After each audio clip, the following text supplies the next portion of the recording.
Adam here at Gen Con 2024. I am fortunate enough to be here with... Sen-Foong Lim. And what do you do for Brotherwise? So at Brotherwise, I'm a writer and designer on the Stormlight archive project. Do you mind spending a few minutes telling us maybe a little bit about your history in this sphere and maybe Sure. how you got connected with Brotherwise? Sure. So I started off as a board game designer. I've designed lots of games for lots of IP, including things like Batman and Scooby-Doo and things like that. And I got back into writing for TTRPGs when Jonathan Gilmore, who's another game designer, asked me, "Hey, do you want to write for our game Kids on Bikes?" And I said, "Of course I do." Started writing in the TTRPG space, and then started writing my own. So currently we're working on relaunching a game called Jiangshi Blood in the Banquet Hall, which is an ENnie award-winning game about hopping vampires in Chinese restaurants. So from there, really it was Johnny reached out to me about, "Hey, do you want to work on this project? And it's kind of hush-hush, but what do you think of Brandon Sanderson?" I said, "Oh, I quite like Brandon Sanderson's writing." And from there on, it's, the rest is kind of, well, it's going to be history, everybody. It's going to be a kick-ass game. If you like Brandon Sanderson, if you like TTRPGs, Stormlight Archives does like a bang-up job, I think, of representing his worlds, his stories in a tabletop format. Now, just delving into that last thing a little bit more, how did you guys go about taking all that he's written and putting it into an RPG, exploring the world, exploring the different kinds of people, creatures, the magic system? Could you maybe walk us through a little bit of that actual just process of taking something so vast and distilling it into a way that is then a playable game? Yeah. So how we mechanize things is by taking all of that knowledge and then figuring out how to codify it in ways that are either keyworded or have statistics or numbers or values that we can then use as like levers to pull so that characters can be good at it or bad at it or better than somebody else but not as good as this other person. And I was mostly responsible for creation of fabrials. So how do fabrials get created? And there's a whole ton of lore on it, but really we don't know the exact processes, right? And so in talking to Johnny and working with the team and reading the books and scouring like lots and lots of the stuff that Brandon has said in interviews, we've come up with a system to not only replicate on the tabletop what fabrials do, but how an Artifabrian could actually create them as a character in the game, something new, maybe never seen before. We all know what, pain reels do and what, the heaters do and all those augmenters and even the span reeds. We know what they do. We kind of understand a little bit of how they work. But what if you wanted to make something that doesn't exist in the book world yet? Well, we've come up with a process, right? We've mechanicized that. Mechanicized, is that a word? I don't know. It is now. It is now. But we've made it into a mechanic so that a character who may not be a Radiant, who just wants to be an Artifabrian, just an Artifabrian, right? Making cool things, they can do that. And they can really have some fun with it because it's this process that in the mechanics doesn't take place necessarily inside the story. It might take place a little bit beside the story. But the story itself may be, oh, I need that piece of metal. Let's go find that piece of metal. And it might be a really difficult piece of metal to get because it has some great value to people. And the mission might be, how do we get that piece of metal? And then later on, while everybody else is doing their thing, the Artifabrian might be doing their thing, making the actual fabrial, right? So the fabrication process doesn't have to be shown on the table. It may be a process that happens outside of the game a little bit, which is the nice thing about TTRPGs. And it's similar to book writing, right? Where you have that time compression and time dilation. So things that you want to happen fast, that you don't want to see on screen or on paper a lot, you don't have to. You can just kind of say, okay, that whole thing about, bending all the wire and cutting the gem, and you don't have to show that. You don't have to talk about it. It's just do it with a roll, right? But maybe some of the big parts, like capturing the right type of spren, that might be a whole adventure that the rest of your party is involved in as well, because sometimes that could be the biggest challenge, is finding the right one that's attuned to the right gem. You've got it cut, you've got it ready to go, but where's that spren? And that could be the whole adventure, right? for that art of fabric, where they're focused on. So we didn't want the process to take precedence and take away from the other characters, but we wanted it to be part of the world because it really is an intrinsic part of what Brandon writes that makes the Stormlight world kind of different than all the rest of them. It has that real, can I make this thing that does this fancy thing, right? And then how does that work out in the rest of the Cosmere? So it's cool. So while you were doing the research for this or the reading on this, was there a standout surprise or something that was really interesting to you as you were digging into the Fabrials? Or I mean, I would love to, if it doesn't spoil too much of the game or anything like that, I'd love to know what was surprising to you. So it was just surprising how much people love Brandon's writing. Not that it's surprising that people love Brandon's writing, that's not what I mean, but how deep they get into it and how much theory crafting people are doing around it. And I mean, that's one thing that I was actually kind of worried about coming into the project. Is like, there's so many people who love his stuff so much. What if we break their headcanon, right? And that's a real risk when you're dealing with an IP as big and as loved as the Stormlight Archives and the Cosmere in general. It's like people have a preset notion of what it is. Brandon has set out some stuff that is canon, but there's also a lot of stuff that's gray. And I think that's where we're kind of pushing into and trying to flesh out the whole world, like of Roshar. It's like, what is this? Where are these things from? What happens if you have a gem and it's miscut? Nobody knows. We don't know. But now we might make something up that is part of a storyline, right? Where, okay, this gem wasn't quite cut right, but you have this spren in it. You've wrapped it in the cage. How does that work now? What happens to you as a character? Is that a moment of crisis for you? Is that, did you invent something wholly new that nobody's ever seen? So there's a couple cool things in the game that allow exploration of stuff that is in the gray areas. Not saying that we want to totally go off the rails. We definitely are working within the rails, but that characters are allowed to explore stuff because a lot of it is unwritten, right? So I think it's really fascinating how just deep people read into stuff. And that was, like I said, it was a big thing to kind of get over the hurdle of, are we going to stick to everything as written, or are we going to leave room for people to play, especially when you think about, is everybody coming to this TTRPG from a love of Brandon's books? Some are not going to. Some are going to come to this TTRPG from the love of TTRPGs and then find Brandon's stuff through that, right? Which is another great thing about it. It's like, we're hopefully going to expose a lot of people to some amazing writing. And I think that's a fascinating way that IP works. When we have that brand extension from a great book series, some people are going to find it simply because they wanted to play this cool RPG that all their friends were talking about. And then they'll find all that writing and they'll get into it and it'll be wonderful. It's like cross-pollination. Yeah, so speaking of fandoms of TTRPGs that are not necessarily fandoms of the IP, what would you tell them, or what could they look forward to, or why do you think they should give this a try, even if they don't know the IP? Yeah. I think one thing about the IP that's really important is that the representation, as a person of color, representation really is an important thing to me. And the world of Roshar is it's so well done. Like, everything in it feels lived in, and you get to see a lot of representation from strong characters who are of different color, of different cultures, and it's seen from a viewpoint in a lot of cases where the dominant culture isn't necessarily the good guy all the time, right? And I think that's really important in terms of people coming to this. They might think of it as like, oh, it's like just another fantasy world. Or like, a lot of times in fantasy, there's this sense of what we call power fantasy, where it's like just doing things to get more powerful all the time. And I think the Radiants are like very different than that. They do things for reasons. They do things for like justice and all the other things, like remembrance of people who are not remembered, and all of those intrinsic truths that Brandon's built into the worlds that he has.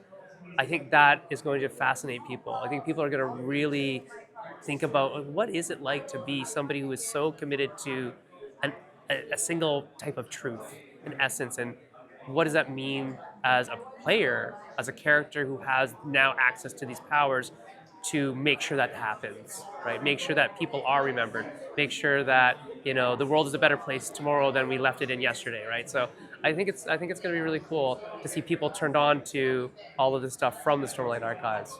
I'm waiting. I also think it's going to be interesting to see what they think about the singers, Yeah. right? Obviously, I mean, based on what you just said, and on Brandon's writing, there's a lot of allegory about the world as it is now, light eyes, dark eyes, Yes. the Parshendi. Could you delve a little bit more? I keep feeling I'm using the word delve, but it's a good word. Could you go into that a little bit more about maybe that why that was important to the writing team, and yeah, just Well, I mean, I think there's a lot of things that are important from like an exploration of another culture that isn't one that exists here in this world. You know, we're not part of that system. Maybe we are, I don't know. But exploring those from our outside point of view, looking at it, goes, that is weird. Like, why is it that men don't read in this particular culture? Why is it that women keep their safe hand? And I think that's a really interesting thing to look at, because as a viewer or a reader reading the things, you might think some things are weird and out of place and I would never do that and all this kind of stuff. And then you start questioning, well, wait a minute, our culture's kind of strange too. And I think a good piece of literature reflects back to us or forces us to reflect on our own self. And Brandon does a really good job of that. And I hope the game helps people think about that. Like, well, how come I can't be like a Radiant in real life? You know, how come I can't seek the truth in real life? How come I can't force people to remember the forgotten in real life? Why can't I be like that? And I think that's a really powerful piece of writing. And in looking at the cultures and looking at the diversities in the cultures and how they all interact together, it's like this little, I don't know what the word is, like biome. Is that a good word? It's not as good as delve, but maybe. biome's a pretty good word. It's a biome, a little biome of what the world could be like. And they don't map one to one, right? There's no mapping one to one of like, oh, that's the really Asian culture and that's the really, American culture, like there are in some other books. I think Brandon avoids that pretty well. But we'll see ourselves in some of the writing and we'll see how some of it's different. And I think that'll cause us to question as readers who we are. And it's not just, like I said, like a lot of power fantasy is just like very pulpy. This isn't as pulpy as a lot of other writing, and I enjoy that about it.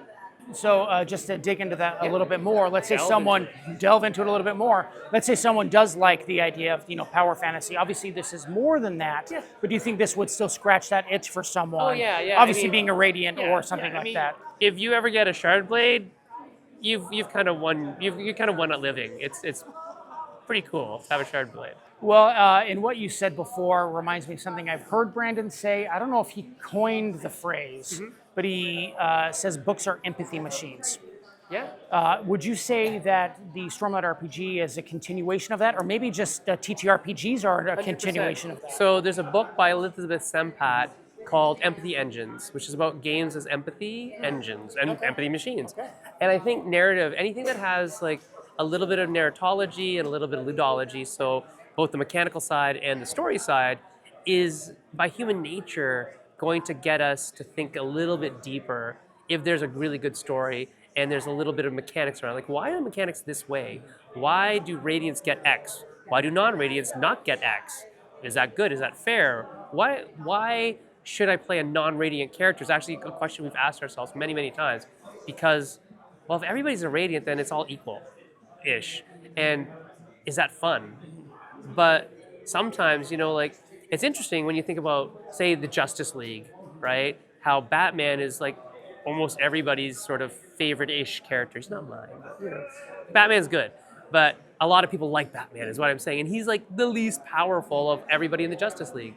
So I think we need to make room for characters who aren't like these hyper-powerful shard bearers or Radiant figures. And we have a lot of that built into the system where you can do other stuff and still be meaningful within the story, right? And back to the empathy question, I think that games and game design particularly, as a game designer, empathy to me is the number one skill I have to bring to the table. I have to understand how other people are going to play the game that I'm trying to help build, right? How are other people going to react to X, Y, and Z? Which is why we have on our Discord, it's like, well, what do you think the players are going to think of this? And what do you think the players are going to think of that? Because it is really important to us that they get the right message, that we're doing the right messaging about everything and honoring, I think, Brandon's vision of the world. Not that it has to be, note for note, but that the overall scope of it is like what he wants, right? What the story is trying to tell. And the idea of empathy, again, from that point of view, is saying, hey, you need to start thinking about what do people respond to in games, and then we look at mechanics and we say, how do mechanics elicit that response, right? So we're using the overall framing of Stormlight Archives, but then the mechanics that are built in are saying we want a very specific experience, and how do the mechanics evoke that experience? And that all takes empathy, right? Just like book writing takes empathy to say we want to connect with the reader. The games need to connect with the reader sort of differently because there's a mechanical nature in it too, right? The numbers matter. And we're trying to do that mostly through like things like the plot dice, right? Which I'm sure you've heard every designer, every writer on the system talk about. Well, it is pretty awesome, I have to say. I've never heard of anything like that before. So yeah, I would love to hear more. I think the plot dice are cool because you as a player have the agency to raise the stakes. Like you choose to in a lot of sessions. Your GM might say, you should probably raise the stakes, or I think this is raising the stakes, but you as a character can say, I want to raise the stakes. And when you roll the dice, it's a really neat die because it's weighted to say, you succeeded, but, or you don't succeed, and, right? So if you think about like improv, where you say yes and a lot, same thing in role-playing games. It's like, yes, you succeeded, but there's gonna be some fallout. I don't know when that fallout's happening, but it's gonna happen. And it just kind of loads the next couple sessions with this kind of gravitas, right? Like, oh, I did something cool in the moment, but it's gonna come back to hit me in a, maybe next session or maybe today. And the same thing with failure, that failure rolls out and spills out into not only chaos, because that happens, but it spills out into maybe some opportunity later, right? And I think that's the thing that we like about good writing as well, is that, yes, our favorite characters are maybe getting beat, maybe they're down in the dumps, maybe Kaladin is getting, he's carrying that damn bridge again, but because of that, he had the opportunity to meet some pretty cool guys, right? Learn about his powers, all these things that he wouldn't have had if he didn't have the failure first of getting captured or becoming a prisoner or any of those other things, right? So is that built directly into the dice system? Yeah. But it's going to take players and good GMs to make it come through with the narratology of it all, right? So the narrative structure is built around those opportunities and those kind of weird things that are going to happen, right? Those what is the word we use? Complications? Complications, that is. Yeah, I've heard I was going to say complexities, that's not what we that use. would work Confusion, not what we use. But yes, the complications, yes. So the complications versus the opportunities. And it's kind of neat that way, right? That there's going to be highs and lows, and there's going to be emotion involved. And again, like empathy, emotion, it's the same bent, right? We want to really make people feel something while they're playing. And it's not just about always the highs. There's going to be some lows, and you got to feel those to make the highs high, right? So You asked, I think, a really important question a few minutes ago. That being, why would someone not choose to be a Radiant? Not choose to. So why? I would love to hear your answer on that. Why someone would choose not to be a Radiant? I think like I said, if everybody's a Radiant, the game just escalates in a different way, right?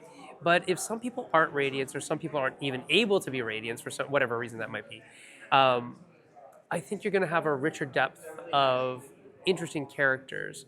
The problem is then you have scope, right? We have this scope of power, or you have this, like, well, this is kind of directed towards Radiance because there's like, you're going to have to single-handedly defeat a Chasm Fiend. It's like, a non-Radiant's not going to even think about that. But I think in how the world has been set up, like, are the Ghost Bloods all Radiants? No, they're not. Of course they're not. But they're really interesting, right? all the characters that Kaladin is interacting with in the bridge crew, they are going to eventually get to that kind of level of power, but a lot of people aren't. And I think a lot of the characters that aren't are just as interesting. And I think having the opportunity to not be a Radiant and live a lot of the game or play a lot of the game as not being a Radiant and find your way into being a Radiant, it's like the journey, right? I think the journey and the story of that is important because that's what was important for us as readers is like we know that some of the characters, not going to spoil anything, are Radiants now, but they weren't at the beginning of the story. And the tale of them becoming a Radiant was the interesting part, right? And not that they're not interesting once they're Radiants, but the original part was just as interesting to me as a reader. And I think that's what we're trying to build in, that you might have somebody who is quite powerful at the beginning, working with somebody who's not as powerful, but they have to be able to both be interesting. That's more important than how many dice you roll, how much damage you do, or whatever, right? Earlier you said the Brotherwise team, because I know you guys are spread all across the country. Yeah, chatting on Countries. Discord. Countries, Yeah. thank you, are talking on Discord, wondering how people are going to react to certain things. I'm sure there's just as many lively discussions or yeah. video calls about mechanics and things like that. Is there a specific mechanic that you guys have developed that you think is not being talked about enough that you think people would find interesting, or maybe? So this is really cool. So you interviewed Merrick already? So Merrick and I don't know if he told you, we are doing something really special. Okay. That I don't think anybody else would have talked about except maybe Merrick. So maybe Merrick talked about it. But we're doing what's called the First Step Adventure, which is an adventure to kind of bring people in who aren't necessarily into all the crunchiness of role playing, who maybe don't even know a lot about the Stormlight archives. And it's like a choose your own adventure game. And this kind of comes as a direct command from Brandon saying, hey, you know those tests that people take to find out what Radiant they are? What if there was an adventure that did that?